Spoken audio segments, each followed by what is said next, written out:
Secret agent എന്ന പേരിൽ video ചെയ്യുന്ന സായി കൃഷ്ണ, അദ്ദേഹം നമ്മുടെ കാലിക്കറ്റ് ബീച്ചിൽ നമ്മൾ നടത്തിയിട്ടുള്ള പബ്ലിക് റിയാക്ഷൻ വീഡിയോയിട്ട് റെസ്പോണ്ട് ചെയ്തുകൊണ്ട് വീഡിയോ ചെയ്തിരുന്നു.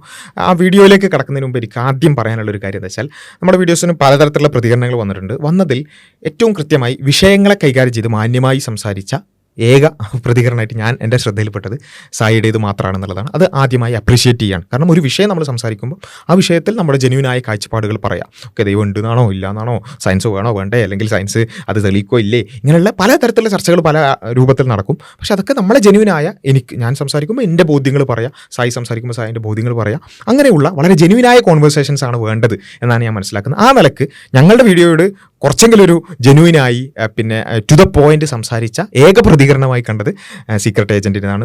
പല നമ്മളെ വ്യൂസിനും അല്ലെങ്കിൽ നമുക്ക് പോലും സായിയുടെ പല കണ്ടന്റുകളോടും അത് ചെയ്യുന്ന രീതിയോടൊക്കെ യോജിപ്പുകളൊക്കെ ഉണ്ടാകും. പക്ഷെ അതൊക്കെ മാറ്റി വെച്ചുകൊണ്ട് പറയുകയാണ്, ഈ വിഷയത്തിൽ അദ്ദേഹം കൈകാര്യം ചെയ്ത രീതി വളരെ നല്ല രൂപത്തിൽ വിഷയങ്ങളോട് പ്രതികരിച്ച രൂപമായിരുന്നു. അത് വളരെ സന്തോഷത്തോടു കൂടി തന്നെയാണ് അത് കാണുന്നത്. ആ ചർച്ചകൾ നമുക്ക് തുടരണം. മാത്രമല്ല, സായിയെ നമ്മൾ ബന്ധപ്പെട്ടിരുന്നു. നമ്മുടെ പിന്നെ പേജിൽ നിന്ന് അഡ്മിൻ അദ്ദേഹവും ബന്ധപ്പെടുകയും ഒരു നേരിട്ട് തന്നെയുള്ളൊരു സംസാരമാവാം എന്നുള്ളതടക്കം പറഞ്ഞിട്ടുണ്ട്. അത് നമ്മളുടെ സമയത്തിനനുസരിച്ച് എന്ത് ചെയ്യും, നമ്മളത് ചെയ്യുകയും അതിൻ്റെ വീഡിയോസും കാര്യങ്ങളൊക്കെ നിങ്ങളെ അറിയിക്കുകയും ചെയ്യുന്നതാണ്. പിന്നെ ഒരു ഡിബേറ്റ് എന്നുള്ള രൂപത്തിലൊന്നും ആവണമെന്നില്ല. നമുക്കൊരു വളരെ ഫ്രണ്ട്ലി ആയിട്ട് നമുക്ക് എന്ത് ചെയ്യാം, ഇത്തരം വിഷയങ്ങൾ സംസാരിക്കാം. അത്തരം സംസാരങ്ങൾ ഒരുപാട് ഇൻസൈറ്റ്സ്, ഇത് ഒരു സംസാരം കൊണ്ട് എന്തോ സംഭവിക്കും, ഒരാൾ ജയിക്കും തോക്കും അങ്ങനെയുള്ള അർത്ഥത്തിലൊന്നല്ല, മറിച്ച് ആളുകൾക്ക് മനസ്സിലാവട്ടെ, കാര്യങ്ങൾ മനസ്സിലാവാനുള്ള ഒരു വഴിയാവട്ടെ എന്നുള്ളത് മാത്രമാണ് പറയാനുള്ളത്. ആ നിലക്ക് അങ്ങനെ പ്രതികരിച്ചതിലുള്ള ഒരു സന്തോഷം പറയണം. കാരണം എന്താ വെച്ചാൽ, ഇതല്ലാത്ത ഒരുപാട് പ്രതികരണങ്ങൾ ഇത് ഭയങ്കര വൈറലാവുകയും വിവാദമാവുകയൊക്കെ ചെയ്തിട്ടുണ്ട്. പക്ഷേ മറ്റ് പ്രതികരണങ്ങൾ എന്താ വെച്ചാൽ, ഇതിൻ്റെ മെറിറ്റ് ഒന്നും എടുക്കാതെ പിന്നെ ഏതുവരെയും ചോദിച്ചാൽ ഒരു ജനം ടി വിയിൽ വന്നിട്ടുള്ള വാർത്ത കണ്ടതെന്ന് വെച്ചാൽ ആഗോള ബന്ധം അന്വേഷിക്കുന്നു എന്നൊക്കെയാണ് പറഞ്ഞത്. എന്തിന് നമ്മൾ കോഴിക്കോട് ബീച്ചിൽ ഒരു മൈക്കും കൊണ്ട് കുറച്ച് ആൾക്കാരോട് സംസാരിച്ചതിന് ആഗോള ബന്ധം, വിദേശ ഫണ്ട് വരുന്നുണ്ടോ, എന്തിന് ആ ഹോളി ലാൻഡിൻ്റെ മൈക്ക് വാങ്ങിനോ? അപ്പോൾ ഇതൊക്കെയാണ് ഭയങ്കര രസമായിട്ട് തോന്നുന്നത്. കാരണം എന്താ വെച്ചാൽ, ഇവിടെ സർവ്വസാധാരണമായിട്ട് സർവ്വസ്വാഭാവികമായി നടക്കുന്നൊരു കാര്യമാണ് ഈ പബ്ലിക് റിയാക്ഷൻ എന്ന് പറയുന്നത്. എല്ലാവരും ചാനലുള്ള ആൾക്കാരെല്ലാവരും എന്ത് ചെയ്യാറുണ്ട്, ബീച്ചിലും പാർക്കിലും ഒക്കെ പോകാറുണ്ട്. എന്നിട്ട് പല ചോദ്യങ്ങൾ ചോദിക്കാറുണ്ട്. ചിലതൊക്കെ ഭയങ്കര വൾഗറാവുന്നതുണ്ട് കേട്ടോ, അതൊക്കെ ഒഴിവാക്കേണ്ടതാണ്. പക്ഷേ വളരെ മാന്യമായിട്ടുള്ള ചർച്ചകൾ ഒരുപാടുണ്ട്. അപ്പോൾ അതൊക്കെ വളരെ സ്വാഭാവികമായിട്ട് നടക്കുന്നൊരു കാര്യമാണ്. നിരീശ്വരവാദികൾ ലിറ്റ്മസിൻ്റെ ഭാഗമായിട്ട് എന്ത് ചെയ്തിട്ടുണ്ട്, പാർക്കിൽ പോയിട്ടുണ്ട്. ദൈവം വേണോ മതം വേണോ, പിന്നെന്താ ചേലാകർമ്മം ശരിയാണോ, കുട്ടികളെ മതം പഠിപ്പിക്കണം, ഇങ്ങനെ പല ചോദ്യങ്ങൾ ചോദിക്കുന്നു. ആളുകൾ റെസ്പോണ്ട് ചെയ്യുന്നു, അതിന് തിരിച്ച് ചോദ്യങ്ങൾ ചോദിക്കുന്നു. ഇതൊക്കെ സ്വാഭാവികമാണ് അവർക്ക്. ചില ചാനലുകൾ ഇതിനു വേണ്ടി മാത്രമായിട്ടുണ്ട്, പബ്ലിക് റിയാക്ഷൻസിന് വേണ്ടി മാത്രമായിട്ട്. അതൊക്കെ ഓക്കെ. എന്നിട്ട് നമ്മളൊരു ചോദ്യം ചോദിക്കുമ്പോഴേക്ക് അത് ആഗോള ബന്ധം, തീവ്രവാദ ബന്ധം, അങ്ങോട്ടും ഇങ്ങോട്ടും എന്നൊക്കെ പറയുന്നത് അതൊക്കെ വളരെ ബാലിശാണെന്ന് എനിക്ക് പറയാനുള്ളൂ. ആശയത്തെ ആശയം കൊണ്ട് നേരിടുക. അല്ലെങ്കിൽ നമ്മൾ പറഞ്ഞ മഹാപൊട്ടത്തരായിക്കോട്ടെ, അത് പൊട്ടത്തരാണെന്ന് പറഞ്ഞ് അതിനെ നിങ്ങൾ എക്സ്പോസ് ചെയ്തോളൂ. അല്ലാതെ ഇങ്ങനെ ഈ രൂപത്തിലൊക്കെ സംസാരിക്കുന്നത് വളരെ പിന്നെന്താ പറയുക, ബാലിശമാണെന്നേ പറയാനുള്ളൂ. സായിനോടല്ല പറഞ്ഞത്, മറ്റ് പ്രതികരണങ്ങളെ ജസ്റ്റ് ഒന്ന് സൂചിപ്പിച്ചു എന്ന് മാത്രം. പിന്നെ സായി ഈ പറഞ്ഞ വിഷയങ്ങളൊക്കെ കൈകാര്യം ചെയ്തു. നമ്മൾ പറഞ്ഞ ഓരോ കാര്യങ്ങളോടും അദ്ദേഹത്തിൻ്റെതായ ചില പ്രതികരണങ്ങൾ പറഞ്ഞു.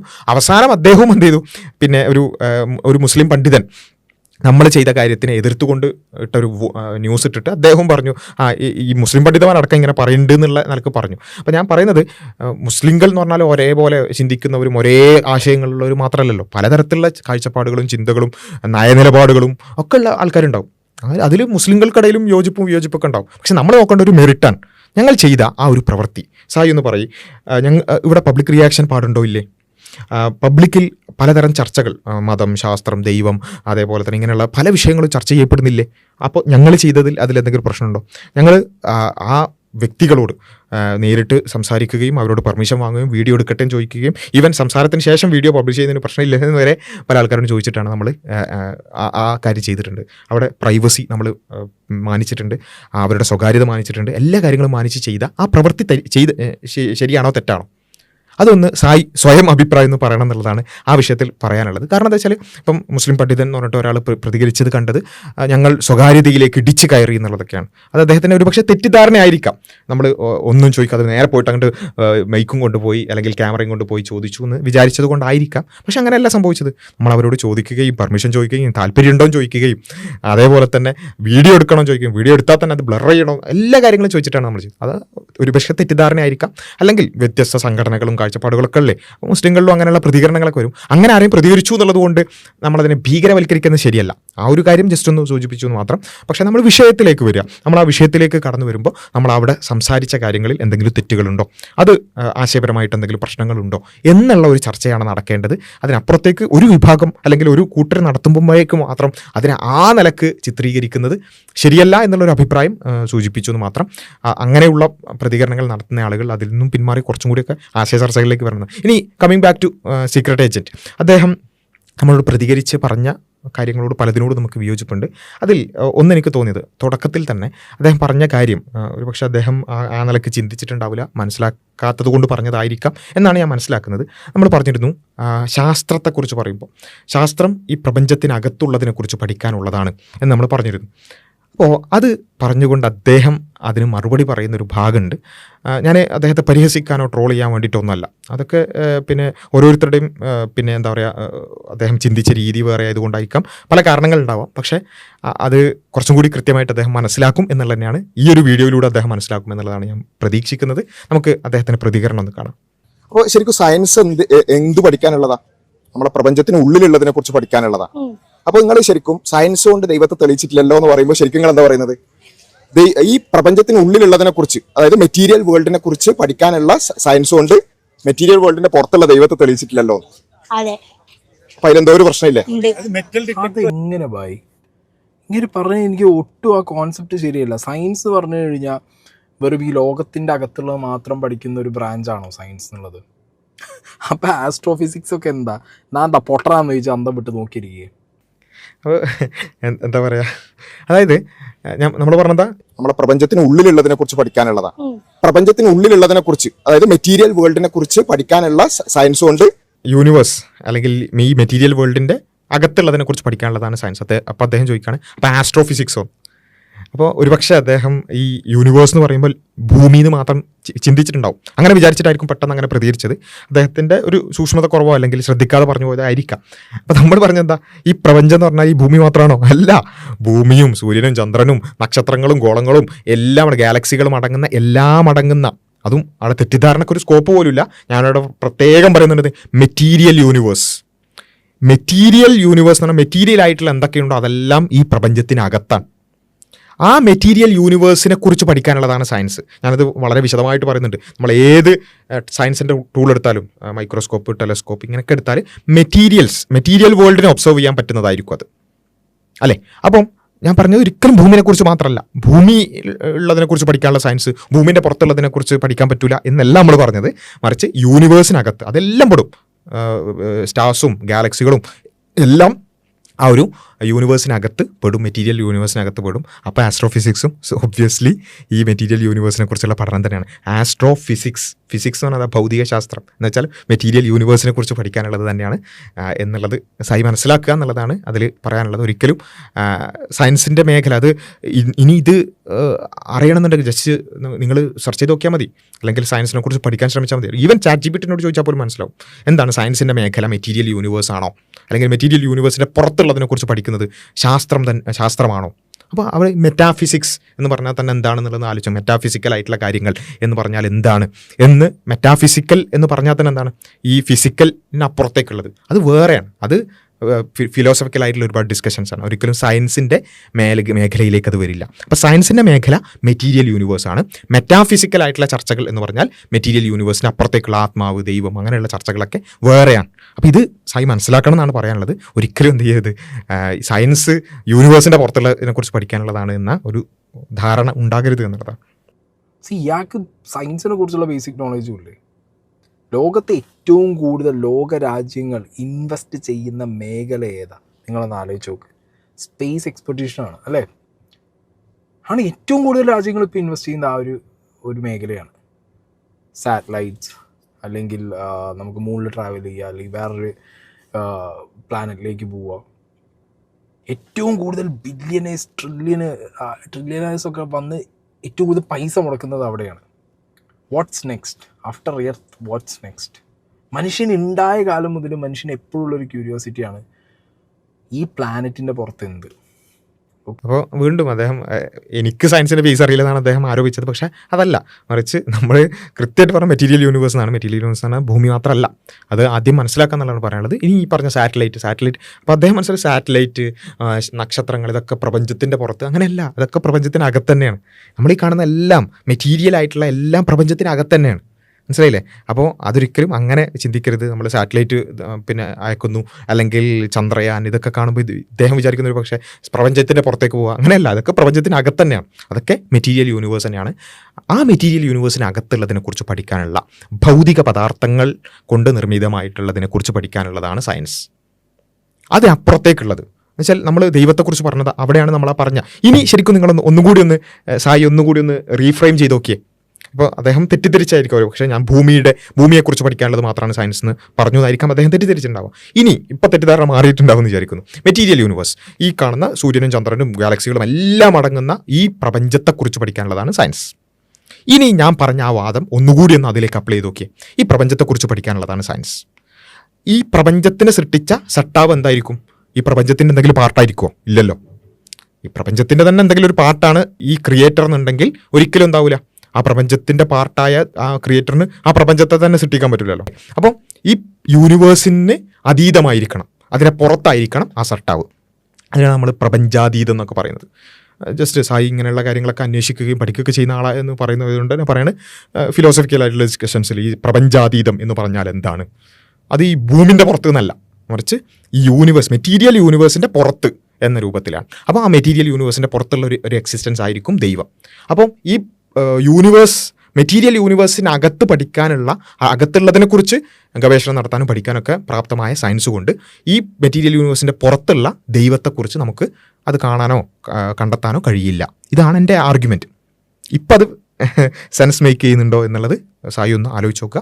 എന്നിട്ടും വേറെ എന്തെങ്കിലും പിന്നെ കൗണ്ടറുകളോ അല്ലെങ്കിൽ വേറെ എന്തെങ്കിലും പിന്നെ മറുപടികളോ തോന്നുന്നുണ്ടെന്നുണ്ടെങ്കിൽ അത് അടുത്ത വീഡിയോകളിലോ അടുത്ത ചർച്ചകളിലോ നമുക്ക് എന്ത് ചെയ്യാം, അത് ഡിസ്കസ് ചെയ്യാം എന്നുള്ളതാണ് പറയാനുള്ളത്. അപ്പോൾ തെറ്റിദ്ധരിക്കരുത്, അല്ലെങ്കിൽ ആ രൂപത്തിൽ നമ്മൾ ഒരു യൂണിവേഴ്സ് എന്ന് പറഞ്ഞാൽ ഭൂമിയാണെന്നുള്ള രൂപത്തിൽ എന്ത് ചെയ്യരുത്, പോകരുത്. ഈ മൊത്തം മെറ്റീരിയൽ യൂണിവേഴ്സിനെ കുറിച്ചാണ് നമ്മൾ പറഞ്ഞത്. അപ്പോൾ ഇതിൽ ഈ ഇദ്ദേഹത്തിൻ്റെ ഈ ഇത്തരത്തിലുള്ള കുറച്ച് അബദ്ധങ്ങൾ വന്നിട്ടുണ്ടെന്നുണ്ടെങ്കിലും അതിനോട് നമുക്ക് ആ രൂപത്തിൽ തന്നെ പ്രതികരിക്കാം. ഒരിക്കലും ട്രോൾ ചെയ്യല്ല, പരിഹസിക്കല്ല. ഞാൻ കമൻറ്റിലുള്ള ആൾക്കാരോടും പറയാണ്, ഒരിക്കലും ഇത്തരം കാര്യങ്ങൾ പരിഹസിക്കരുത്. കാരണം പല ആളുകളും പല രൂപത്തിലായിരിക്കും ചിന്തിച്ചിട്ടുണ്ടാവുക. ആ ചിന്തയുടെ പരിമിതികൾ സ്വാഭാവികമായിട്ടുണ്ടാവും. പക്ഷേ നമ്മളെന്ത് ചെയ്യണം, അതിനെ മെറിറ്റിൽ എടുക്കണം എന്നുള്ളതാണ് പറയാനുള്ളത്. ഇങ്ങനെയുള്ള കുറച്ച് അബദ്ധങ്ങൾ എടുത്തിട്ടുണ്ടെങ്കിലും എനിക്ക് വളരെ സന്തോഷകരമായി തോന്നിയൊരു കാര്യം വെച്ചാൽ സായി അതിൽ പറയുന്നുണ്ട്, അദ്ദേഹം ഇങ്ങനെയുള്ള കാര്യങ്ങളൊക്കെ കുറേ ആലോചിക്കാറുണ്ട് എന്നുള്ളത്. ഇത്തരം വിഷയങ്ങൾ, എക്സിസ്റ്റൻഷ്യൽ ക്വസ്റ്റ്യൻസും ഇത്തരം ഞാൻ ആരാണ്, എവിടുന്ന് വന്നു, എങ്ങനെ വന്നു, ഇങ്ങനെയുള്ള ചോദ്യങ്ങളെക്കുറിച്ച് ആലോചിക്കാറുണ്ട് എന്ന് പറഞ്ഞത് അത് വളരെ സന്തോഷകരമായി തോന്നി, വളരെ ആകർഷകമായിരുന്നു. അത് അദ്ദേഹം പറയും. ഒരു ലിവിങ് ഓർഗാനിസത്തിന് ഉണ്ടാക്കിയത് ദാറ്റ്സ് അസ്, അതാണ് നമ്മൾ. ഇത് ഞാൻ കുറേ വീഡിയോസ് കണ്ട്, കുറേ എൻ്റെ എത്രയോ വർഷങ്ങൾ ഞാൻ എന്തൊക്കെയോ സാധനത്തിന് പിന്നാലെ ഓടിപ്പിടിച്ച് റെഫർ ചെയ്ത്, ഞാനിത് മറ്റേ എഴുതി വെച്ച് റിസർച്ച് അങ്ങനെയല്ല കേട്ടോ. ഞാൻ എൻ്റെ ലൈഫിൽ എപ്പോഴും ഒരു ഇനഫ് ടൈം ഇങ്ങനത്തെ സാധനങ്ങൾക്ക് സ്പെൻഡ് ചെയ്യാറുണ്ട്. ഇത് എനിക്കൊരു ഭയങ്കര രസമാണ്. ഞാനത് സ്കൂൾ കഴിഞ്ഞൊരു കോളേജ് മുതൽ ഞാൻ തിങ്ക് ചെയ്യുന്നുണ്ട്. If I am not believing in God, ദൈവം എന്ന് പറഞ്ഞ സാധനത്തിൽ ഞാൻ ബിലീവ് ചെയ്യുന്നില്ല. ഓക്കെ, എനിക്ക് താല്പര്യമില്ല അതിൽ ബിലീവ് ചെയ്യാൻ. ദെൻ എനിക്ക് എൻ്റെ ടേംസിൽ ജീവിക്കാം, ഞാനാണ് എൻ്റെ ദൈവം. പക്ഷേ എന്നാലും ഞാൻ ചിന്തിക്കും, എങ്ങനെ മനുഷ്യർ വന്നു?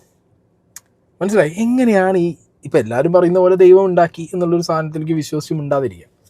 ബട്ട് ഞാൻ അവിടെ നിന്ന് നിന്നിട്ടില്ല. ഞാൻ കുറേ വർഷങ്ങൾക്ക് മുമ്പ് തന്നെ ഞാൻ ചിന്തിച്ചു തുടങ്ങിയ കാര്യങ്ങൾ ഇങ്ങനെയാണ്. ഈ ലോകം, ഓക്കെ, ഈ നേച്ചർ, ഈ എക്കോസിസ്റ്റം, ഇതിനെതിരെ പ്രവർത്തിക്കുന്ന ഒറ്റ ലിവിങ് ഓർഗാനിസത്തിനെ ഞാൻ കണ്ടിട്ടുള്ളൂ. അത് മനുഷ്യനാണ്. നേച്ചർ എന്ന് പറഞ്ഞ സാധനത്തിനെ ഡിസ്ട്രോയ് ചെയ്യുന്നത് ഇവിടെ വേറെ ഏത് ലിവിങ് ഓർഗാനിസം നിങ്ങളെടുത്ത് ഉപയോഗിക്കും? അതെല്ലാം ഈ ഭൂമിക്ക് നല്ലത് ചെയ്യുന്നതാണ്. അവർ ചെയ്യുന്ന ഓരോ പ്രവൃത്തിയും ഒന്നില്ലെങ്കിൽ one or the other way ഈ നേച്ചറിനെ സപ്പോർട്ട് ചെയ്യുന്നതാണ്, ഈ ഭൂമിയുടെ എക്കോസിസ്റ്റത്തിനെ സപ്പോർട്ട് ചെയ്യുന്നതാണ്. പക്ഷെ നമ്മളങ്ങനെ, we are behaving like invaders. നമ്മൾ ഈ ഭൂമിയെ ഇൻവേഡ് ചെയ്ത പോലെ അല്ലേ, നമ്മൾ ഈ ഭൂമിയെ വേറെ എവിടുന്നോ വന്ന് പിടിച്ചെടുത്ത് ഇത് വേറെ ഏതോ ഒരു കോലത്തേക്കാക്കി മാറ്റാനുള്ള ഒരു ശ്രമം നടത്തുന്ന പോലെ എനിക്ക് പേഴ്സണലി ഫീൽ ചെയ്തിട്ടുണ്ട്. അപ്പോഴാണ് പ്രകൃതി ദുരന്തങ്ങൾ എന്നുള്ള നിലയ്ക്ക് നമ്മളെ ഈ ഒരു ഇൻവേഡിങ് കൂടി വരുമ്പോൾ. അപ്പോൾ അദ്ദേഹത്തിൻ്റെ ചിന്തകളാണ്. അപ്പം ഇതിൽ എനിക്ക് വളരെ ആകർഷകമായി തോന്നി ഈ രണ്ട് ചിന്തകളും. എന്താ വെച്ചാൽ അദ്ദേഹം പറഞ്ഞത് വെച്ചാൽ ശരി, അദ്ദേഹം ഒരു നിരീശ്വരവാദിയാണ്, ദൈവത്തിൽ വിശ്വസിക്കുന്നില്ല, എങ്കിൽ പോലും ദൈവത്തിൽ വിശ്വസിക്കുന്നില്ല എന്നുള്ളത് കൊണ്ട് എല്ലാ ചോദ്യങ്ങളെയും അദ്ദേഹം റദ്ദ് ചെയ്യുന്നില്ല. നമ്മളെ ആരാണ്, നമ്മൾ എങ്ങനെ ഉണ്ടായി, ഈ ലോകം എങ്ങനെ ഉണ്ടായി, ഇങ്ങനെയുള്ള ചോദ്യങ്ങളുണ്ടല്ലോ, എക്സിസ്റ്റൻഷ്യൽ ചോദ്യങ്ങൾ എന്ന് പറയും, എക്സിസ്റ്റൻഷ്യൽ ക്വസ്റ്റ്യൻസ്. എല്ലാ വേൾഡ് വ്യൂസിനും അതിൻ്റെ അടിസ്ഥാനം എന്ന് പറഞ്ഞാൽ ഈ ചോദ്യങ്ങളാണ്. നമ്മളാരാണ്, നമ്മുടെ പർപ്പസ് ഓഫ് ലൈഫ് എന്താണ്, നമ്മൾ എങ്ങനെ ഇവിടെ വന്നു, ഈ ചോദ്യങ്ങൾക്കുള്ള ഉത്തരങ്ങളാണ് വിവിധ മതങ്ങൾ, വിവിധ ദർശനങ്ങൾ, വിവിധ കാഴ്ചപ്പാടുകളൊക്കെ അതാണ്. അപ്പോൾ അത് ചിന്തിക്കുക എന്നുള്ളത് തന്നെ ഒരു ക്വാളിറ്റിയാണ്. അത് ഞാൻ ആദ്യം പറയണം. ഇപ്പോൾ സായിനോട് യോജിപ്പുള്ളവരൊക്കെ ഉണ്ടാവും, അതൊക്കെ സ്വാഭാവികമാണ്. പക്ഷേ നമ്മൾ പറയുന്നത് ഈ കാര്യത്തിൽ അദ്ദേഹം വളരെ ജെന്യൂനായി ഒരുപാട് അദ്ദേഹത്തിൻ്റെ ജെന്യൂൻ ഫീലിങ്സും ജെന്യൂൻ ആയിട്ടുള്ള അണ്ടർസ്റ്റാൻഡിങ്സുമാണ് പറയുന്നത്. അപ്പോൾ എനിവേ അദ്ദേഹം പറഞ്ഞൊരു കാര്യം ഇതാണ്, അതേക്കുറിച്ച് ചിന്തിക്കാറുണ്ട്, ചിന്തിക്കാൻ ഇനഫ് ടൈം സ്പെൻഡ് ചെയ്യാറുണ്ടെന്നുള്ളത്. ഞാൻ വളരെ സന്തോഷത്തോടു കൂടിയാണ് അത് കേൾക്കുന്നത്. കാരണം എന്താ വെച്ചാൽ നമ്മൾ പല ആൾക്കാരും ചെയ്യാത്തൊരു കാര്യം, നമ്മളിങ്ങനെ ഒരു ലോകത്ത് ഇങ്ങനെ ആയിട്ട് ജീവിച്ചു പോവുക, ഒരു ഒഴുക്കിനനുസരിച്ച് ഇങ്ങനെ ജീവിച്ചു പോവുക. നമ്മളെക്കുറിച്ചോ നമ്മളെ ഈ പ്രപഞ്ചത്തെക്കുറിച്ചോ, നമ്മളാരാണ്, നമ്മളെങ്ങനെ വന്നു, നമ്മുടെ പർപ്പസ് എന്താണ്, ഇതിനെക്കുറിച്ച് ഒന്നും ചിന്തിക്കാതെ ഇങ്ങനെ ജീവിച്ചു പോവുക, ഇത് പല ആളുകളുടെ ഒരു അവസ്ഥയാണ്. പക്ഷെ അതൊന്നും മാറി കുറച്ചൊക്കെ ഒരു ക്വാളിറ്റി ഉള്ള ആൾക്കാരുടെ ഒരു രൂപമാണ്, അല്ലെങ്കിൽ അവർക്കുള്ളൊരു ക്വാളിറ്റിയാണ് യഥാർത്ഥത്തിൽ ഈ പറഞ്ഞ രൂപത്തിൽ പ്രധാനപ്പെട്ട കാര്യങ്ങളെക്കുറിച്ച് ചിന്തിക്കുക എന്നുള്ളത്. ആ ചിന്ത എന്നുള്ളത് തന്നെ ഒരു ക്വാളിറ്റി ആയിട്ടാണ് ഞാൻ മനസ്സിലാക്കുന്നത്. അതേപോലെ തന്നെ അദ്ദേഹം പറഞ്ഞ മറ്റൊരു കാര്യം, ഈ ഹ്യൂമൻസിനെ നമ്മൾ നോക്കുമ്പോൾ അവിടെ ഒരു വ്യത്യസ്തത കാണുന്നു. മറ്റു ഓർഗാനിസത്തിൽ നിന്നൊക്കെ ഒരു വ്യത്യസ്തത മനുഷ്യന് കാണുന്നുണ്ട്. മനുഷ്യനാണ് ഈ ലോകത്തിൽ, അല്ലെങ്കിൽ ഈ പറഞ്ഞ നമ്മുടെ ഭൂമിക്ക് എതിരായിട്ട് പ്രവർത്തിക്കുന്ന ഒരു ഫോഴ്സ് പോലെ എന്നൊക്കെ അദ്ദേഹം പറഞ്ഞല്ലോ. എന്നുവെച്ചാൽ ഈ ഭൂമിയിൽ കുഴപ്പങ്ങൾ ഉണ്ടാക്കുന്നത് അല്ലെങ്കിൽ പ്രശ്നങ്ങൾ ഉണ്ടാക്കുന്നത് ശരിക്കും മനുഷ്യന്മാരാണെന്നുള്ളത്. ശരിക്കും അദ്ദേഹത്തിൻ്റെ തോട്ട് കുറേയൊക്കെ നമുക്ക് റിലേറ്റ് ചെയ്യാൻ പറ്റുന്നൊരു കാര്യം കൂടിയാണ്. ഇപ്പോൾ ഞാൻ ഇത് കേട്ടപ്പോൾ എനിക്ക് ശരിക്കും ഓർമ്മ വന്നത് വിശുദ്ധ ഖുർആനിലുള്ള ഒരു ആയത്താണ്, വഹറൽ ഫസാദു ഫിൽ ബരി വൽ ബഹർ ബിമാ കസബത് ഐദിന്നാസ്. മനുഷ്യൻ്റെ കരങ്ങൾ പ്രവർത്തിച്ചതുകൊണ്ട് പിന്നെ ഭൂമിയിലും അതേപോലെ തന്നെ സമുദ്രത്തിലുമെല്ലാം പ്രശ്നങ്ങൾ ഉടലെടുത്തു എന്നുള്ളതാണ്. അപ്പം ഖുർആനും അത്തരത്തിലുള്ള ഒരു കാഴ്ചപ്പാട് മുന്നോട്ട് വെക്കുന്നുണ്ട്. അത് ജസ്റ്റ് ഷെയർ ചെയ്തെന്ന് മാത്രം. അപ്പോൾ ശരിക്കും മനുഷ്യൻ്റെ പ്രവർത്തനങ്ങളാണ് എല്ലാ പ്രശ്നങ്ങളും ഉണ്ടാക്കുന്നത്. മറ്റേത് ഭയങ്കര ബാലൻസിൽ ഇങ്ങനെ പോവുകയാണ്, മനുഷ്യനാണ് ആ പ്രശ്നം ഉണ്ടാക്കുന്നത് എന്നുള്ളത് തന്നെയാണ് ഇസ്ലാമിക് വേൾഡ് വ്യൂവിലും പറയുന്നത്. അത് ഷെയർ ചെയ്തെന്ന് മാത്രം. അതിങ്ങനെ കേട്ടപ്പോൾ എനിക്ക് പെട്ടെന്ന് തന്നെ ആ ആയത്താണ് ഓർമ്മ വന്നത്. അപ്പോൾ ഏതായാലും അത്തരത്തിലുള്ള ചിന്തകൾ അദ്ദേഹം നടത്താറുണ്ട്. എന്നിട്ട് അപ്പോൾ സ്വാഭാവികമായിട്ടും ഏതൊരാളും ചിന്തിക്കുന്ന ഒരാൾക്ക് മനസ്സിലൊന്ന് രണ്ട് കാര്യങ്ങളാണിത്. ഈ പറഞ്ഞ നമ്മുടെ എക്സിസ്റ്റൻസിനെ കുറിച്ചുള്ള ചോദ്യവും, രണ്ടാമത്തത് ഈ മനുഷ്യൻ്റെ പ്രത്യേകത, മറ്റ് ജീവികളിൽ നിന്നും മനുഷ്യനെ വ്യത്യസ്തപ്പെടുത്തുന്നത് എല്ലാവർക്കും ബോധ്യപ്പെടുന്ന ഒരു കാര്യമാണ്. അപ്പോൾ അതിനെക്കുറിച്ച് അദ്ദേഹം ചിന്തിച്ച് അദ്ദേഹം എത്തിച്ചേർന്ന ഒരു കൺക്ലൂഷൻ അല്ലെങ്കിൽ അദ്ദേഹത്തിൻ്റെ ഒരു കാഴ്ചപ്പാട് അദ്ദേഹം ഷെയർ ചെയ്യുന്നുണ്ട്. അത് വളരെ വിശദമായിട്ട് പറയുന്നുണ്ട്, നമുക്കതിലേക്ക് പോകാം. എങ്കിലും അദ്ദേഹം അത് പറയട്ടെ. എന്താ പറയുക, സ്യൂഡോ ഹിസ്റ്റോറിക്കൽ കോൺസെപ്റ്റ് എന്നൊക്കെ പലരും പറയുന്നുണ്ട്. ഇത് സ്യൂഡോ ആയിരിക്കാം, അല്ലാതായിരിക്കാം, whatever it is, but this connects me more. ഇപ്പോൾ ഈ അനുനാക്കി തിയറി ഉണ്ട്, okay, Anunnakis, extra terrestrials from other planet. അവർ വന്നിട്ട് ഇവിടെ വന്ന് അവർക്ക് ആവശ്യമുള്ളൊരു ലോകം ക്രിയേറ്റ് ചെയ്യാൻ വേണ്ടിയിട്ട് സ്ലേവ്സ് പോലെ ഇവിടുത്തെ നമ്മുടെ ഭൂമിയുടെ ഗ്രാവിറ്റിക്ക് പറ്റുന്ന, ഇവിടെ എക്സിസ്റ്റ് ചെയ്യാൻ പറ്റുന്ന രീതിയിലുള്ള ഒരു ലിവിങ് ഓർഗാനിസത്തിന് ഉണ്ടാക്കിയത് ദാറ്റ്സ് അസ്, അതാണ് നമ്മൾ. അപ്പോൾ അദ്ദേഹം പറയുന്നത് ഈ മൊത്തത്തിൽ നമ്മളെങ്ങനെ വന്നു അല്ലെങ്കിൽ മനുഷ്യന്മാരെ കുറിച്ചൊക്കെ ചിന്തിക്കും. അദ്ദേഹം എത്തിയിട്ടുള്ള അനുനാക്കി തിയറീസിനെ കുറിച്ച് പറയാണ്. എക്സ്ട്രാ ടെറസ്ട്രിയൽ, മറ്റ് ഗ്രഹങ്ങളിൽ നിന്ന് ഇവിടെ നിന്നൊക്കെ വന്നിട്ടുള്ള ആളുകളാണ് നമ്മളെ സൃഷ്ടിച്ച് നമ്മളെ അവർ കൺട്രോൾ ചെയ്യാണ്, നമ്മൾ ശരിക്കും അവരുടെ സ്ലേവ്സിനെ പോലെ വർക്ക് ചെയ്യാണ് എന്ന രൂപത്തിലൊക്കെയാണ് അദ്ദേഹം ആ ഒരു കൺസെപ്റ്റ് പറയുന്നത്. ഇത് ഇങ്ങനെ പലതരത്തിലുള്ള തിയറീസ് ഉണ്ട്, പല ആളുകൾക്കും പല രൂപത്തിൽ അതിന് കൺവിൻസ് ചെയ്തവരുണ്ടാവാം. അതൊക്കെ ആ നിലക്ക് നമ്മൾ പോട്ടെ. അതേപോലെ തന്നെ ഈ പ്രപഞ്ചത്തിൻ്റെ തന്നെ അല്ലെങ്കിൽ ഇത് ഇദ്ദേഹം മനുഷ്യരെ കുറിച്ചാണ് പറഞ്ഞത്. അല്ലാതെ തന്നെ പാൻസ്പെർമിയ തിയറി, എങ്ങനെ ഈ നമ്മുടെ ലോകത്തേക്ക് അല്ലെങ്കിൽ നമ്മുടെ ഭൂമിയിലേക്ക് എങ്ങനെയാണ് ജീവൻ വന്നത് എന്നുള്ളതിനെക്കുറിച്ചും ഇതേപോലെ തന്നെ എക്സ്ട്രാ ടെറസ്ട്രിയൽ ആയിട്ടുള്ള ബീങ്സ് ഇവിടുന്നോ മെറ്റിയോസ് വഴിയോ അങ്ങനെയെങ്കിലുമൊക്കെ ഇവിടേക്ക് എത്തിയതായിരിക്കാം എന്ന തിയറീസൊക്കെ ഉണ്ട്. അത് ഈവൻ സയൻറ്റിസ്റ്റുകൾ പോലും സബ്സ്ക്രൈബ് ചെയ്യുന്ന ഒരു തിയറിയാണ് പാൻസ്പെർമിയ തിയറി എന്ന് പറയുന്നത്. ഇങ്ങനെയൊക്കെ പലതും നമുക്ക് കാണാൻ പറ്റും. പക്ഷേ ഞാൻ ചോദിക്കുന്നത്, അദ്ദേഹത്തിൻ്റെ ആ ഒരു കണ്ടെത്തലുകളോ അല്ലെങ്കിൽ അദ്ദേഹത്തിൻ്റെ വിശ്വാസങ്ങളോ ഒക്കെ അതിനെ ബഹുമാനിച്ചുകൊണ്ട് തന്നെ നമ്മൾ പറയാണ്, ഇദ്ദേഹം ഈ അവസ്ഥയിലേക്ക് അല്ലെങ്കിൽ ഇങ്ങനെയുള്ള കാര്യങ്ങളിലേക്ക് എത്തിയത് എന്തടിസ്ഥാനത്തിലാണ്, അത് എന്ത് ആലോചിച്ചുകൊണ്ടാണ്, എങ്ങനെ ഇതൊക്കെ ഉണ്ടായി, അല്ലെങ്കിൽ ഇതിനൊക്കെ പിന്നിൽ എന്താണ് എന്ന ചിന്തയാണ് ഇദ്ദേഹത്തെ ഈ അനുനാക്കി തിയറിയിലേക്കും അല്ലെങ്കിൽ എക്സ്ട്രാ ടെറസ്ട്രിയലിലേക്കൊക്കെ എത്തിച്ചത്. പക്ഷേ ഞാൻ ചോദിക്കുന്നത്, നമ്മുടെ എക്സിസ്റ്റൻഷ്യൽ ചോദ്യം, വൈ ദർ ഈസ് സംതിങ്, ഈ പ്രപഞ്ചം എന്തുകൊണ്ടുണ്ടായി, റാദർ ദാൻ നത്തിങ്ങിന് പകരം എന്തുകൊണ്ട് സംതിങ് ഉണ്ടായി, എന്തുകൊണ്ട് എന്നുള്ള ആ ചോദ്യത്തിന് അൾട്ടിമേറ്റ്ലി ഈ പറഞ്ഞ എക്സ്ട്രാ ടെറസ്ട്രിയൽ തിയറിക്കും അനുനാക്കി തിയറിക്കും ഉത്തരം കിട്ടുന്നുണ്ടോ? ഇതിൽ അദ്ദേഹത്തിൻ്റെ സംസാരങ്ങളിൽ നിന്ന് എനിക്ക് മനസ്സിലായൊരു കാര്യം, അദ്ദേഹം മനുഷ്യൻ്റെ സൃഷ്ടിപ്പിനെക്കുറിച്ചോ അല്ലെങ്കിൽ ജീവൻ ഉണ്ടാകുന്നതിനെക്കുറിച്ചൊക്കെ ആലോചിക്കുന്നുണ്ട്, പക്ഷെ പ്രപഞ്ചം ഉണ്ടായതിനെക്കുറിച്ച് ആലോചിക്കുന്നുണ്ടോ എന്നുള്ളൊരു സംശയം ഞാൻ പങ്കുവെക്കുകയാണ്. കാരണം അദ്ദേഹം പറയുന്നുണ്ട് പിന്നെ ജീവൻ പിന്നെ സയൻസ് ഉണ്ടാക്കിയാൽ നിങ്ങൾ ദൈവത്തെ തള്ളിപ്പറയുമെന്നൊക്കെ. ഇവിടെ നമ്മൾ മനസ്സിലാക്കേണ്ടത് പ്രപഞ്ചം തന്നെ എങ്ങനെ ഉണ്ടായി എന്നുള്ളതാണ് ഒന്നാമത്തെ ചോദ്യം. ജീവൻ എന്നുള്ളത് വേറൊരു ചർച്ചയാണത്. കാരണം ജീവന് സയൻസിന് ഉണ്ടാക്കാൻ പറ്റുമോ എന്നുള്ളതിന് അതിനു മുമ്പേ ഉള്ളൊരു ചോദ്യമാണ് എന്താണ് ജീവൻ എന്നുള്ളത്. എന്താണ് ജീവൻ? ആ ജീവൻ എന്ന് വെച്ചാൽ കോൺഷ്യസ്നെസ്സിനെ കുറിച്ച്, ഹാർഡ് പ്രോബ്ലം ഓഫ് കോൺഷ്യസ്നസ്, അദ്ദേഹം പഠിക്കുന്ന ആളോട് ഞാൻ പറയുന്നത്, അതേപോലെ തന്നെ പഠിക്കാൻ താല്പര്യമുള്ള ആൾക്കാർ അത് ജസ്റ്റ് ഒന്ന് ആ ഫിലോസഫിക്കൽ ആയിട്ടുള്ള ഡിസ്കഷൻസ് ഒന്ന് നോക്കി നോക്കണം.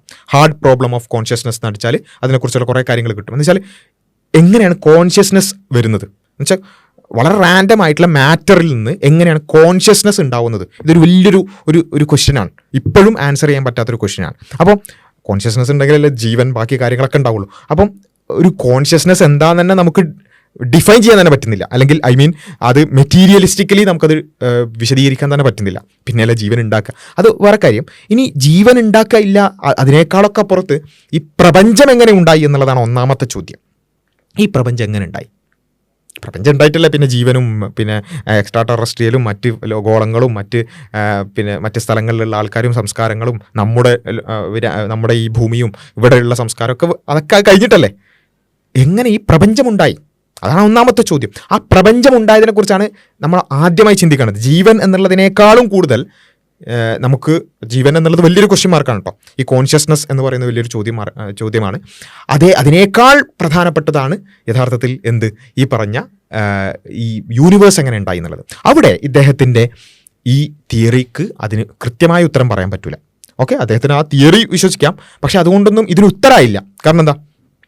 ഓക്കെ, നമ്മളെ എക്സ്ട്രാ ടെറസ്ട്രിയൽസ് സൃഷ്ടിച്ചു, അവരെ ആര് സൃഷ്ടിച്ചു? അപ്പോൾ അവരെ വേറെ ഏതോ ഒരു സംസ്കാരം സൃഷ്ടിച്ചു, അവരെ വേറെ ഏതോ ഒരു സംസ്കാരം സൃഷ്ടിച്ചു, അങ്ങനെ സൃഷ്ടിച്ച് ഇങ്ങനെ പോകാല്ലാതെ ഇതിനൊരു എൻഡ് വേണ്ടേ? അല്ലേ? ആരെങ്കിലും വേറൊരാൾ സൃഷ്ടിക്കാനില്ലാതെ, ഇപ്പോൾ ഫോർ എക്സാമ്പിൾ നമ്മളെ എ എന്ന് പറയുന്ന എക്സ്ട്രാ ടെറസ്ട്രിയൽ ബീയിങ്സ് സൃഷ്ടിച്ചു, എനെ ബി സൃഷ്ടിച്ചു, ബീനെ സി സൃഷ്ടിച്ചു, അങ്ങനെ പോയാൽ ഇതെവിടെയെങ്കിലും ഒരു എൻഡ് വേണ്ടേ? ഈ ആരും സൃഷ്ടിക്കാനില്ലാതെ ഏതോ ഒരു ബീയിങ് ഇവരെ സൃഷ്ടിക്കാതെ ഈ ഒരു സൃഷ്ടിപ്പൊന്നും നടക്കില്ല.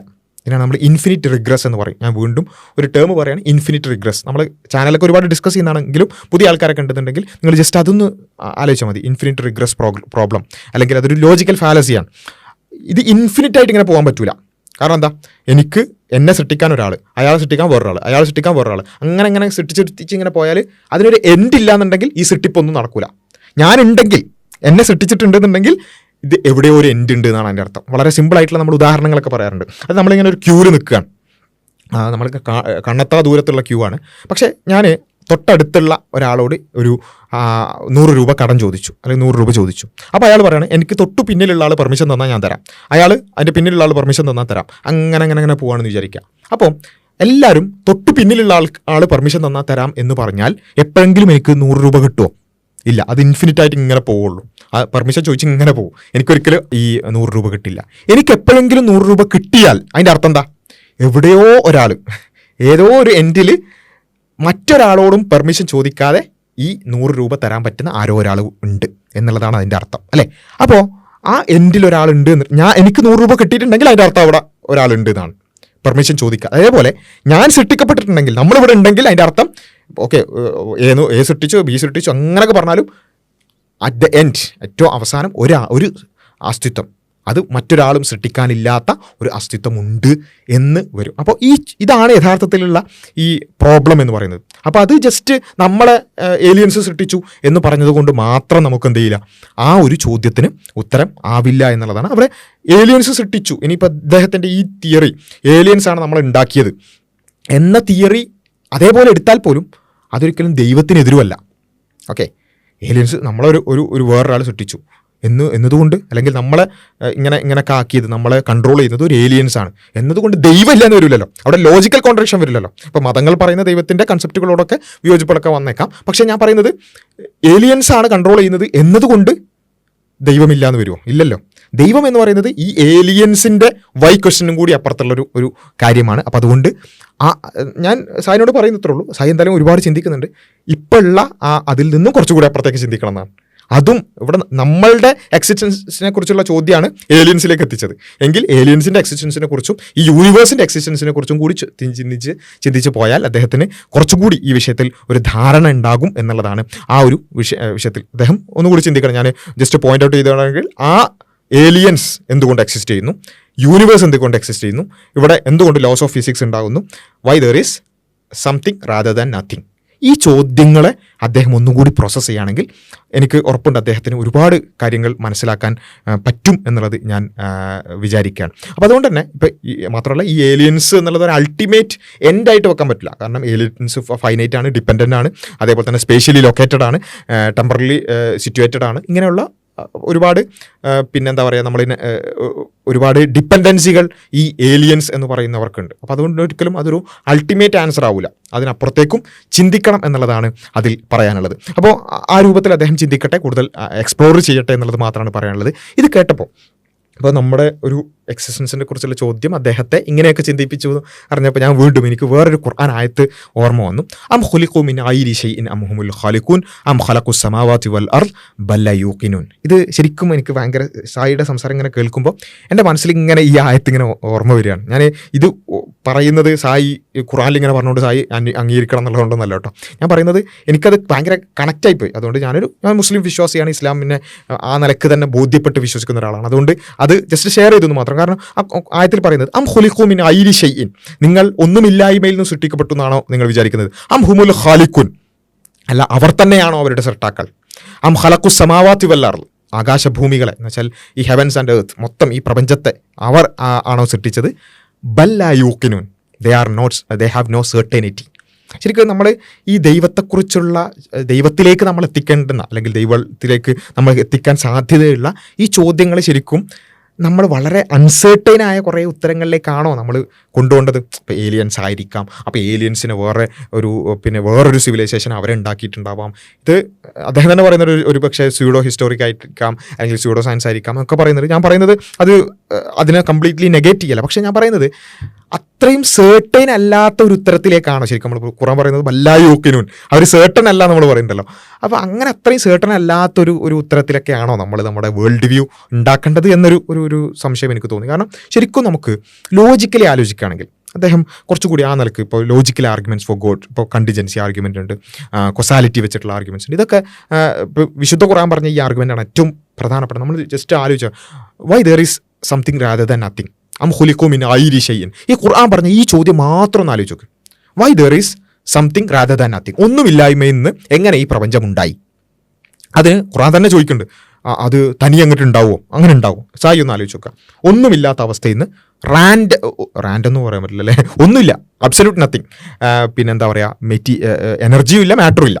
അതാദ്യം തന്നെ പറയട്ടെ, നത്തിങ്നെസ് എന്ന് പറഞ്ഞാൽ എനർജി മാറ്ററും ഇല്ലാത്ത അവസ്ഥയാണ്. എനർജി മാറ്ററും ഇല്ലാത്ത അവസ്ഥയിൽ നിന്ന് എങ്ങനെ സംതിങ് ഉണ്ടായി? അത് ശരിക്കും ആലോചിക്കണ്ടല്ലേ? അങ്ങനെ ഉണ്ടാവുമോ? തനിയെ അങ്ങോട്ട് ഉണ്ടാവുമോ?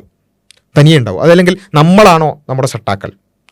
ഈ യൂണിവേഴ്സിനെ സൃഷ്ടിച്ചു എന്ന് പറയാൻ പറ്റുമോ? അങ്ങനെ സൃഷ്ടിക്കണമെങ്കിൽ ആദ്യം യൂണിവേഴ്സ് വേണ്ടേ? അതെങ്ങനെയാണ്? പിന്നെ എൻ്റെ അമ്മ തന്നെയാണ് പ്രസവിച്ചതെന്ന് പറയും. ആദ്യം പ്രസവിക്കണേ അമ്മ വേണ്ടേ എന്നുള്ള ചോദ്യം വരും അല്ലേ? അതുപോലെ യൂണിവേഴ്സ് തന്നെയാണ് ക്രിയേറ്റ് ചെയ്തെന്ന് പറയുമ്പോൾ ആ യൂണിവേഴ്സിന് അതെങ്ങനെ ഉണ്ടായി? ക്രിയേറ്റ് ചെയ്യാൻ യൂണിവേഴ്സ് ആണല്ലോ എന്നുള്ള ചോദ്യം വരും. അപ്പോൾ ഈ ചോദ്യങ്ങൾ ഇതിങ്ങനെ റിപ്പീറ്റ് ചെയ്തുകൊണ്ടിരിക്കും. അം ഖലഖുസ് സമാവാതി വൽ അർദ്, ഈ പറഞ്ഞ ശരി ഈ ഏലിയൻസിലേക്ക് പോയി. ഏലിയൻസ് ആണോ ഈ പ്രപഞ്ചം, ഈ ഭൂമിയും നക്ഷത്രങ്ങളും ഈ കാണുന്ന മഹാപ്രപഞ്ചങ്ങളും ഗോളങ്ങളും ഒക്കെ സൃഷ്ടിച്ചത്? അങ്ങനെ പറയും. ഈവൻ ലൈഫിനെ കുറിച്ച് ഏലിയൻസിലേക്ക് പോലും എത്തുമ്പോൾ ഉത്തരം ഉണ്ടെങ്കിൽ തന്നെ അവിടേക്ക് എത്തുള്ളൂ. അപ്പോൾ ആ ചോദ്യങ്ങൾക്കൊന്നും ഉത്തരമില്ല. ബല്ലാ യൂഖിനൂൻ, ഖുർആൻ കൺക്ലൂഡ് ചെയ്യാണ് അവർക്ക് ശരിക്കും സെർട്ടനിറ്റി ഇല്ല. സെർട്ടൺ അല്ലാത്ത കുറേ കാര്യങ്ങളുടെ പിന്നാലെയല്ലോ നമ്മൾ പോകേണ്ടത്. എന്നാൽ അതേ സമയത്ത് നമ്മൾ ലോജിക്കലി ആലോചിച്ചാൽ, ഈ കോസാലിറ്റി വെച്ചിട്ടൊക്കെ ആലോചിച്ചാൽ, അല്ലെങ്കിൽ ഈ ഖുർആൻ പറഞ്ഞ ഈ ആർഗ്യുമെൻറ്റ്സ് ഒക്കെ വെച്ച് ആലോചിച്ച് നോക്കിയാൽ നമുക്ക് കൃത്യമായിട്ട് ലോജിക്കലി ഒരു കൺക്ലൂഷനിലേക്ക് ശരിക്കും നമുക്ക് എത്താൻ പറ്റും. നമ്മൾ ഭയങ്കര ബയാസ്ഡ് അല്ല എന്നുണ്ടെങ്കിൽ ഞാൻ എന്തായാലും ദൈവത്തിലൊന്നും വിശ്വസിക്കില്ല. ഞാൻ ആദ്യമേ കുറേ തീരുമാനം എടുത്തിട്ടുണ്ട്. ഞാൻ ചെറുപ്പത്തിൽ കേട്ട കഥകളൊന്നും എനിക്ക് ഇഷ്ടപ്പെട്ടിട്ടില്ല. അതുകൊണ്ട് ഞാൻ ഒരു തരത്തിലുള്ള ദൈവസങ്കല്പത്തിലേക്കും ഇല്ല എന്ന് ആദ്യം തീരുമാനിക്കരുത്. പക്ഷേ കുറച്ചുകൂടി എന്ത് ചെയ്യുക, ഓപ്പൺ ആയിട്ട് ചിന്തിക്കുകയാണെന്നുണ്ടെങ്കിൽ ഒബ്വിയസ്ലി നമുക്കൊരു എക്സിസ്റ്റൻസിനെ കുറിച്ചുള്ളൊരു ധാരണ നമുക്ക് കിട്ടും എന്നുള്ളതാണ് സായിനോട് പറയാനുള്ളത്. ആ നിലക്ക് കുറച്ചുകൂടി ഓപ്പൺ ആവും എന്ന് പ്രതീക്ഷിക്കാൻ. ഇനി അദ്ദേഹം ഒരുപാട് കാര്യങ്ങൾ പറയുന്നുണ്ട്. നമുക്ക് വേണമെങ്കിൽ എന്തായാലും നേരിട്ട് സംസാരിക്കാമെന്നൊക്കെ പറഞ്ഞാണല്ലോ, ആ സമയത്ത് നമുക്ക് എന്ത് ചെയ്യാം, ബാക്കി കാര്യങ്ങളെ സംസാരിക്കാം. ഇതിൻ്റെ കൂടെ അദ്ദേഹം നമ്മളുടെ നേരെ ഒരു ആരോപണം പോലെ പറയുന്നൊരു കാര്യം എന്താ വെച്ചാൽ നമ്മളെന്തോ മാസ്ക് ചെയ്തു വരുന്നു എന്നൊക്കെയാണ്. ആ ഒരു കാര്യം കൂടി ജസ്റ്റ് ഒന്ന് സൂചിപ്പിച്ചിട്ട് നമുക്ക് അവസാനിപ്പിക്കാം. പ്രയാസങ്ങൾ ഉണ്ടാകാൻ പാടില്ല. അപ്പൊ അതിനർത്ഥം ദൈവം അങ്ങനെ പറഞ്ഞിട്ടുണ്ടോ? നിങ്ങൾക്ക് ആർക്ക് ബുദ്ധിമുട്ട് വരില്ല പ്രയാസം? അത് ശരി, എന്താ ഒരു ദൈവങ്ങളും അങ്ങനെ പറഞ്ഞിട്ടില്ലേ? അവര് പറയുന്നത് എന്താ, ഇവിടെ ഞാൻ പറഞ്ഞ ഇവർ ശരിക്കും അൺമാസ്ക് എന്ന് പറഞ്ഞിട്ട് ഇവർ സ്വയം അൺമാസ്ക് ചെയ്ത പരിപാടിയാണ് ഇപ്പോൾ ഈ കാണിച്ചത്. ഓപ്പോസിറ്റ് നിൽക്കുന്ന ആൾ ഏത് മതം പഠിച്ചു, ഏത് മതം അവർക്ക് അറിയാന്നുള്ളത് ഇവർ ആദ്യം ചോദിക്കണം. മനസ്സിലായോ? ഇവരതിനു പകരം ഓക്കെ മേ ബി ഇനിയിപ്പോൾ ഇവർക്ക് ഡിഫെൻഡ് ചെയ്യാം, മുസ്ലിം മതത്തിൽ അങ്ങനെ പറഞ്ഞിട്ടില്ല, പടച്ചവൻ നമുക്ക് എല്ലാം നടത്തി തരും അല്ലെങ്കിൽ എല്ലാം ചെയ്തു തരും. എന്നാലും ഞാൻ പറയുന്നു 100-ൽ 99% ആൾക്കാരും പടച്ചോനെ എന്ന് പറഞ്ഞ് വിളിക്കുന്നത് എന്തെങ്കിലും ഒരു പ്രശ്നം വരുമ്പോഴാണ് അല്ലേ? പ്രശ്നം വരാതിരിക്കാനും പ്രശ്നം വരുമ്പോഴും അപ്പോഴേ വിളിക്കൂ. ഈ 2 കാര്യങ്ങൾക്കല്ലേ വിളിക്കൂ. സുഖം വേണം, സമാധാനം വേണം, ഒന്നും വരരുതേ, അയ്യോ എനിക്കിത് വന്നേ ഇന്നെ രക്ഷിക്കും, ഈ 2 കാര്യത്തിനല്ലാതെ എന്തിനു വിളിക്കും? അപ്പൊ ഇതെന്താ?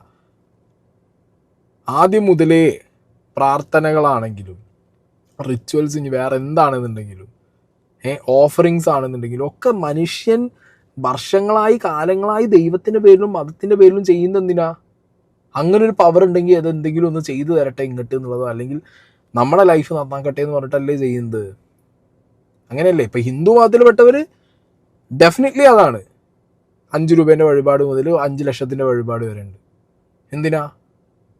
എനിക്കൊരു കാര്യം നേടിയെടുക്കണം, മുടി കളഞ്ഞു കൊടുക്കുക, മുട്ടടി, ഓഫറിങ്സ് ആണ്. അപ്പോൾ അദ്ദേഹം പറയുന്നത് നമ്മൾ അവിടെ പോയിട്ട് അവരുടെ മതം ചോദിച്ചോ, അവരുടെ മതത്തിൽ പറഞ്ഞ ദൈവത്തെക്കുറിച്ചാണ് നമ്മൾ സംസാരിക്കുന്നതെന്നൊക്കെയാണ്. നമ്മൾ അൾട്ടിമേറ്റ്ലി പറയുന്നത്, അദ്ദേഹം പല സ്ഥലത്തായിട്ട് ഇത് പറയുന്നുണ്ട്.